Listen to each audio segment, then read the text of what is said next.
Төле би ауданының Сұлтан-Рабатқа баратын жолында Қазығұртпен шектесетін жерінде тұрмыз. Бұл жерде ел аузында Ғайберен Қырықшілтеннің мекені дейді, Шілтер ата дейді, Қырықшілтен дейді. Бұл мекеннің бір ерекшелігі ғайыптан пайда болған қырғауленің осы жерде мекен еткен жері деп аңыз желісі бойынша айтылады. Бұл қасиетті мекенге ғайыптан қалай пайда болды екен ол қырғауыл? Ол енді аңыз бойынша ғой, бізде бір өкініштісі жазба деректердің ешқандай бір ненің іс-әрекеттің жоқтығынан, Мұхтар Әуезовтің тілімен айтқанда, қазақ әрбір бұлақтың, әрбір қасиетті орнын сыр-сипатын кескіндеп келтіріп айта білген. Соған байланысты бұл орынға да сол аңыз арқау болған, шағын ғана сол ғайыптан болған қырғауленің мекені дейді. Немесе Алпамыс батырдың, Қобыланды батырдың жырларында кездеседі, Ғайберен Қырықшілтен қолдасын деп. Міне сол тақырыпқа арқау болған мекен осы жер.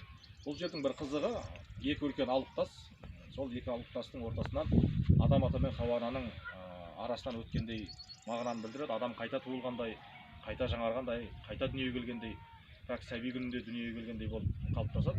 Ел сеніммен келеді.